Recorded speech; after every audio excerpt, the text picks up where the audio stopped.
Olá, seja bem-vindo ao programa Capítulo à Parte. Hoje nós vamos aprender um pouco mais e aprender uma coisa muito importante, a ser melhor cidadão para a cidade de São Paulo. Agora, há pouco tempo atrás, num dia bastante chuvoso, eu estava vendo um repórter na beirada do Rio Tietê fazendo um trabalho sobre o trânsito. Mas esse repórter não conseguiu se conter para mostrar como o Rio Tietê estava lotado, coberto de lixo. Praticamente não dava para ver a água, só lixo. Eu fico pensando, quantos milhões de paulistanos que ficam batendo boca, falando mal da limpeza urbana, falando mal disso, daquilo, mas que ao mesmo tempo jogam todo o seu lixo no rio. Não no Rio Tietê, nos seus afluentes, nos córregos, nas redes de esgoto, que tudo vai para o Rio Tietê. Então eu fico pensando quantos maus paulistanos nós temos para fazer com que essa cidade continue suja. Se todos nós, paulistanos, pensássemos um pouco mais antes de jogar uma bituca de cigarro pela janela, antes de jogar uma folha de papel pela janela do carro, antes de jogar uma lata de lixo no meio da rua, nós teríamos uma cidade muito melhor. Nós vamos conversar sobre meio ambiente, nós vamos falar sobre o livro Por uma São Paulo Mais Sustentável, do autor Marcelo Morgado e do Gilberto Natalini. Ele vai contar pra gente o que o livro relata a respeito de como ser um bom cidadão e como melhorar a cidade de São Paulo. Tudo bem com você, Marcelo? Tudo bem. Olá, pessoal. Comecei bem? É isso mesmo? É isso aí. O pessoal não deve jogar lixo no rio? É verdade. Esse é um dos assuntos que nós abordamos, o engajamento da população e não só o engajamento individual, mas da sociedade civil organizada. Tem muitas ONGs fazendo um belíssimo trabalho. É importante para a prefeitura, para os organismos públicos estarem próximos, ouvindo, usando eles como interlocutores e em parcerias. O secretário Natalini, agora à frente da Secretaria do Verde, tem lançado mão, até por conta da carência de recursos, essa crise braba que é a pior da história. Com essas parcerias nós temos conseguido mutirões de limpeza nos parques, tem sido feito muita coisa em conjunto. Então existe, de fato, alguns paulistanos que, por falta de conscientização, orientação, até aquele comportamento que a pessoa nem se dá conta, né, que vem desde aquela geração. Felizmente nas escolas isso está mudando, né, que a criança já aprende que não é para ser assim. As pessoas jogam impuramente um lixo na calçada, a chuva lava, contribui para o alagamento, não é só o problema da poluição. 30% da poluição do Rio Tietê é causada por cocô de cachorro que vai lavado pela chuva, vai pelas galerias pluviais, desemboca no rio. Tem uma coisa que é comum também, as pessoas lavarem os apetrechos de pintura, o rolo, o pincel, quando aquela tinta base água, lava na calçada, aquilo também escorre pelas galerias para o rio. Então, uma infinidade de pequenas atitudes que, se fossem mudadas, a cidade como um todo ficaria melhor. O próprio prefeito está comprometido com essa ideia da cidade linda, né, de coibir as pichações, e nós no Verde temos muita participação nisso, porque temos ligação com a arborização, tornar a cidade paisagicamente mais bonita. Marcelo, a gente poderia, antes de entrar basicamente no livro, Por uma Cidade Mais Sustentável, Por uma São Paulo Mais Sustentável, que eu recomendo para as pessoas essa leitura, porque eu acredito que vai dar um pouco mais de cidadania para aquele que lê, nós poderíamos dizer o seguinte: nós temos 12 milhões de pessoas na cidade de São Paulo, certo? Nós temos uma prefeitura que, não vou dizer que é excelente, ou que é maravilhosa, ou que é ruim, ou que é péssima, não vamos pesar aqui o conceito de trabalho da prefeitura. Sim. Passamos por várias gestões nos últimos 50 anos, aí, então teríamos que avaliar cada uma delas. Mas vamos avaliar a população. Se 12 milhões de pessoas tivesse uma consciência ecológica, ou seja, não fazer nenhum tipo de abuso com a cidade de São Paulo, porque existem as desculpas. O cara fala, eu jogo o lixo na rua porque não tem coleta de lixo. Eu jogo aqui no rio porque não passa alguém varrendo. Tudo isso é desculpa furada. certo? Porque a pessoa pode recolher o lixo, juntar, fazer uma comunidade, levar até dar um pouquinho mais de trabalho? Dá, mas ela pode levar até um lugar onde exista o recolhimento. Sim. Certo? Então, se 12 milhões de paulistanos tiver consciência ecológica, a cidade já ficaria linda sem nenhum projeto de prefeitura. É perfeito, é verdade, porque eu digo o seguinte, tem que haver, claro, as ações estruturantes, os grandes projetos, por exemplo, no caso da Secretaria Verde, a construção e manutenção dos parques, tem um monte de ações de drenagem urbana, de mobilidade, que é uma questão fundamental, né?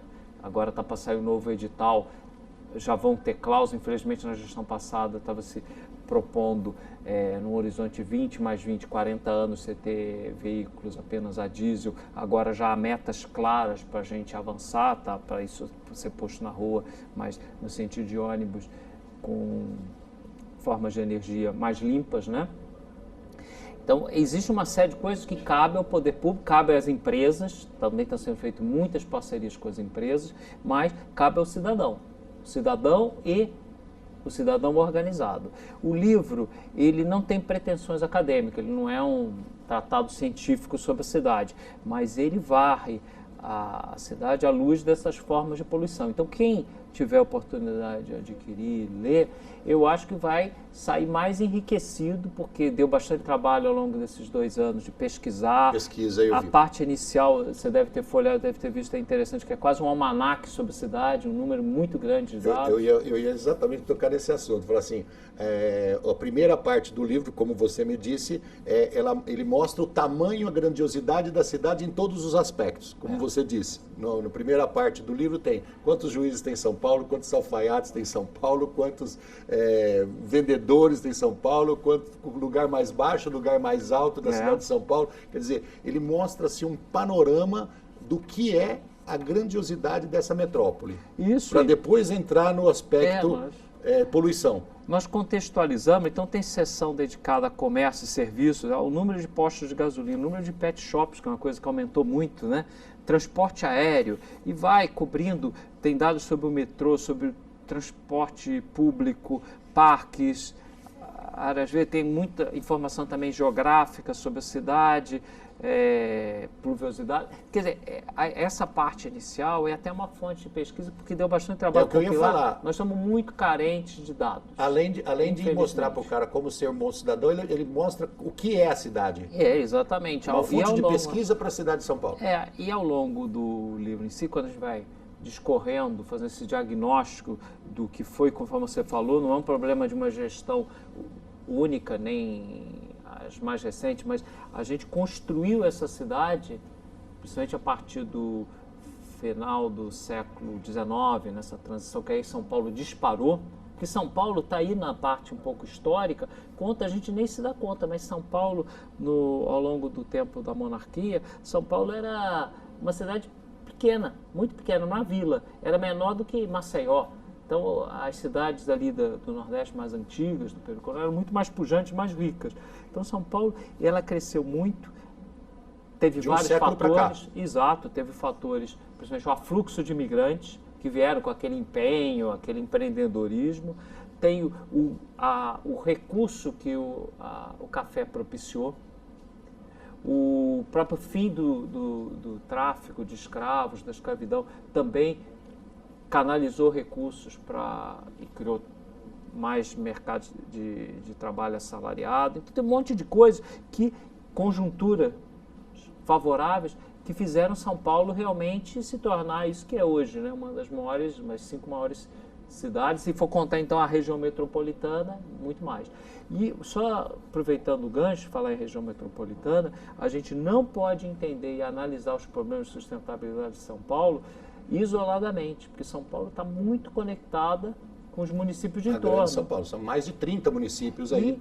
E São Paulo recebe um afluxo, além das pessoas que vão comprar, que é um afluxo enorme de pessoas que vêm comerciar, se abastecer no atacado aqui para vender nos seus estados. São Paulo recebe diariamente milhares de pessoas.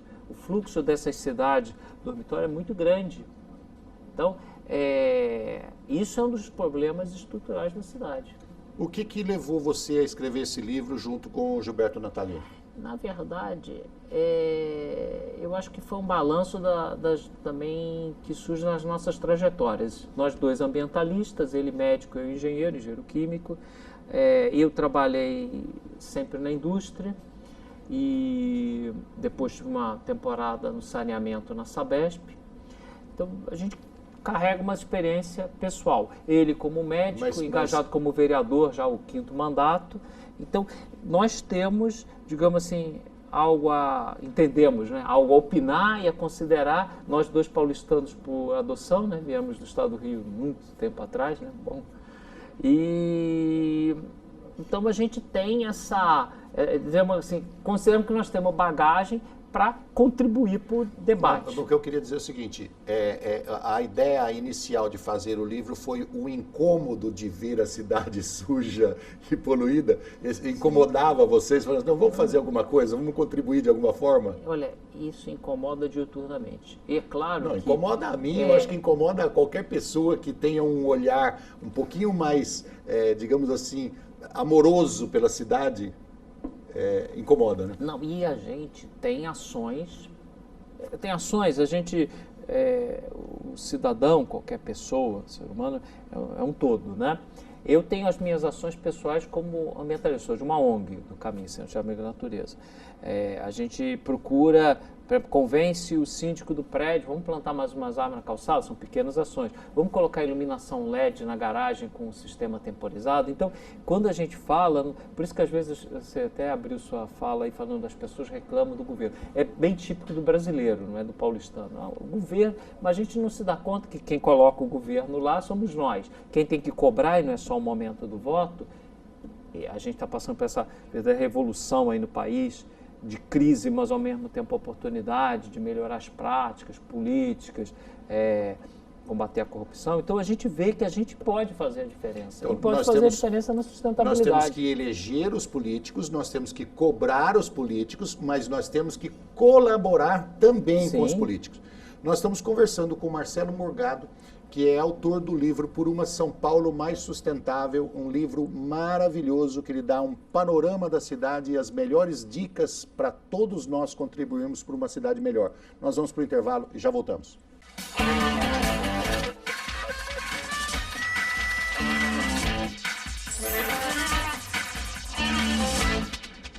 Estamos de volta com o capítulo à parte. Aprendendo sempre e hoje aprendendo a ser bons cidadãos. Estamos conversando com Marcelo Morgado, que é autor, junto com Gilberto Natalini, do livro Por uma São Paulo Sustentável, que eu sinceramente recomendo muito essa leitura para todos os cidadãos da cidade de São Paulo, porque aquele que joga um papelzinho na rua precisa ler esse livro. Aquele que faz uma fogueirinha que não precisava precisa ler esse livro. Aquele que pega o carro para ir ali na padaria, um quarteirão de distância para comprar o pãozinho, precisa ler esse livro, certo? E aqueles que são ecologistas, que trabalham em prol da cidade, que pensam, também deve ler esse livro para se melhorar, né? Melhorar o seu aspecto de visão, melhorar a sua técnica em questão da ecologia. Não é isso, Marcelo?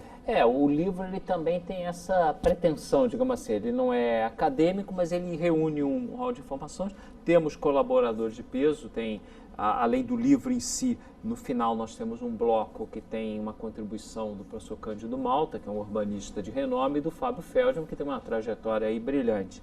Então, são dois olhares importantes técnicos no plano urbanístico e ambiental, e também temos um bloco com pequenos textos, depoimentos de paulistanos ilustres ou paulistanos que estão até hoje engajados no dia a dia. Então, estão vários estratos sociais, então nós temos ex-ministros como Osiris Silva, Celso Laffer, temos o Modesto Carvalhosa falando, pessoas, inclusive até mais humildes, como um varredor que trabalha, está nativo com 78 anos, um trombonista que veio do Nordeste, esses olharam uma pessoa que foi vítima do Holocausto, né, que veio aportar aqui na cidade para falar também dos imigrantes. Mas consegue ser um observador? Consegue, todo mundo falando, e o bacana, por exemplo, nós temos o Dr. Antranik, que é um dos maiores pediatras aí do país, né? Foi professor há muitos anos da Faculdade de Medicina, ele conta coisas assim que a gente não se dá conta, como São Paulo mudou, né? Ele fala da construção do Monumento das Bandeiras. Quem passa por ali pensa, pô, isso aí está desde sempre. E não está. Ele viu aquilo ali e ele falou que ele via o Brecheret fazendo, assim, no galpão, longe dali, ele não construiu ali. Então era um quebra-cabeça, estava na cabeça dele, né? E aí os blocos foram arrastados e montados, que nem fosse um Lego. Ô Marcelo, eu queria perguntar para você uma coisa que me deixou bastante curioso aqui. Você fala da construção e desenvolvimento sustentável das economias verde e circular. O que é verde e circular? Eu fiquei em dúvida sobre isso. Então, a gente fala dessa perspectiva, porque o meio ambiente, nós até aqui conversamos muito dos problemas, das dificuldades, mas o meio ambiente, ao mesmo tempo, ele também é oportunidade de negócio. O emprego verde, que está dentro desse capítulo aí da economia verde, ele tem um potencial enorme e o Brasil, particularmente, tem vantagem competitiva perante outros países. Por exemplo, energia solar, nós estamos muito atrás. São Paulo praticamente não tem nada de energia solar fotovoltaica, tem de aquecimento solar. Mas a Alemanha e a Itália, às vezes a gente não se dá conta, mas está mencionado aí, tem 8% da sua matriz hoje baseada em energia fotovoltaica, uma energia muito limpa. Então, nós temos uma abundância de vento na nossa costa, e vento estável, que poucos países têm. Nós temos uma costa enorme. E temos como deslanchar ainda mais na energia eólica. A energia de biomassa, aproveitar o bagaço da cana para... Quem estava falando bastante sobre isso era o José Aníbal, quando era secretário de Energia de São Paulo. Ele estava fazendo um trabalho enorme para pegar todo o bagaço da cana e fazer energia com isso, para aproveitamento do bagaço da cana. Ele bateu muito nessa tecla. Caldeira de segunda geração, e é uma energia próxima, quer dizer, não é inundar a Amazônia com mais hidrelétrica, que se perde, a perda média, como o Brasil é um país continental, é da ordem de 14%, é muita perda de transmissão, e está a energia aqui próxima, perto do centro consumidor. Então, tem muita coisa, e tem ação que às vezes é até simbólica. Por exemplo, a frota de veículos lá na Secretaria Verde é pequena, mas o secretário baixou lá uma ordem interna confirmando que só pode abastecer com etanol, que é uma energia mais limpa. Porque...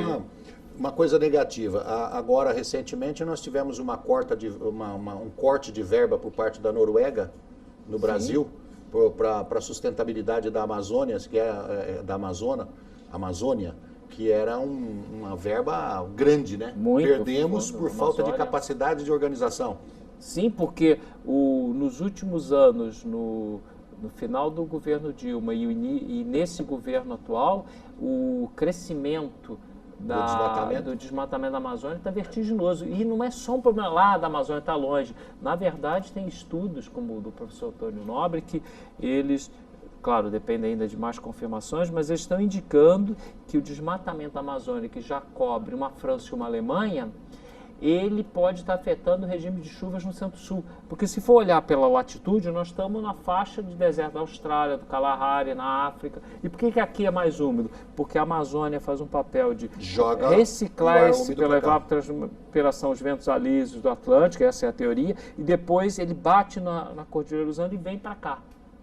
Nós tivemos uma crise hídrica que afetou essa cidade de uma forma que ninguém imaginava, foi a pior da história. E nós estamos ano a ano batendo recorde de aquecimento. O livro explora a questão da mudança climática. A gente comenta um assunto lá longe, mas ele tem a ver com aqui, certo? Então nós falamos do Amazonas, desmatamento lá da cidade. Exatamente. As invasões dos mananciais. Nós paulistanos estamos cortando, acho que mais árvore do que plantando, né? Os paulistanos, os munícipes. Sim. Então, quando você corta uma árvore, fala assim, mas tinha cupim. Tá, cortou? Precisa, tem autorização da cidade porque ela é uma árvore morta. Beleza, planta outra no lugar. Tem que ter uma compensação e as pessoas têm que valorizar. É claro que a árvore perfeita é que algumas pessoas pensam é só se for de plástico, não quer que caia a folha, não quer que caia fruto, não quer que tenha flor. Agora, a árvore ela tem um papel enorme em manter a umidade agradável, umidade relativa na cidade, da sombra. Você quer ver uma coisa que eu acho um crime? Eu particularmente acho um crime, aquelas pessoas que têm um quintal grande, certo? E vai lá e cimenta tudo. Impermeabiliza, depois vem a chuva. Cimenta todo o quintal. Ah, mas eu não quero terra, não quero isso. Planta lá uma jabuticabeira, Claro. planta uma goiabeira. Não, e até uma planta hortinha. Hoje com essas paredes, jardins verticais, dá um espaço muito pequeno para colocar lá uns tomatinhos e tudo sem agrotóxicos, né? Fazer uma coisa mais saudável. Aqui a gente fala também de algumas iniciativas, uma interessante dele como vereador, a gente tenta contextualizar. Existe um lema muito importante no meio ambiente, que é o pensar globalmente, pensar no planeta e agir localmente. Então, não adianta o ambientalista engajado, fazer o discurso da crítica, mas ele não separa o lixo na coleta na casa dele, ele não faz a compostagem com a casca de banana, com a borra de café. Então fica o discurso e pouca prática, que é uma coisa comum. Comentei isso num programa atrás. Falei assim, o pessoal estava falando sobre orgânicos. Assim, eu fui criado no interior, onde a gente não jogava pó de café fora, a gente não jogava casca de banana fora, a gente não jogava casca de chuchu, resto de tudo a gente colocava num buraquinho lá no quintal, fazia uma terra melhor para fazer adubo para plantar. Hoje as pessoas de São Paulo falam assim, eu vou concretar meu quintal. Para que concretar? Faz caminhos. Sim. Faz caminhos e o resto planta, fica um jardim bonito. Não, faz passeios no quintal. Roberto, e o interessante até para o público em casa é que tudo tem consequências. São Paulo é extremamente impermeabilizada. No capítulo que a gente fala de drenagem... A capa já está mostrando aqui. Isso, a capa é ilustrativa, esse choque que Você é São tem Paulo. Um verde aqui pequenininho que embaixo e São Paulo a foto é tirada da Pedra Grande. Selva de pedra, né? Essa selva de pedra. E o interessante é que a ação individual, dentro dessa linha do pensar globalmente, ela tem um efeito enorme sobre a cidade, porque na medida que você impermeabiliza o solo, você concorre nas chuvas, você ter mais deslocamento de água rapidamente para as galerias pluviais, que não conseguem absorver esse pico de chuva, e aí tem alagamentos, e o problema do lixo que nós falamos há pouco, entope as bocas de lobo, e aí você tem um alagamento. E aí, agora nós vamos entrar na profundidade.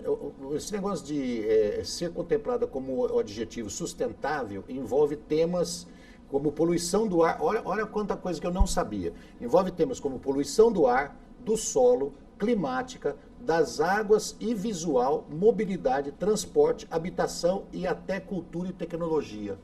Tudo isso envolve a sustentabilidade e ecologia da cidade. O livro ele tenta dar esse panorama e além das poluições tradicionais do ar, da água, do solo, dos sítios contaminados, da questão do lixo, que é um volume gigantesco, uma enormidade. De entulho é um absurdo, mais de 10 mil toneladas dia, né?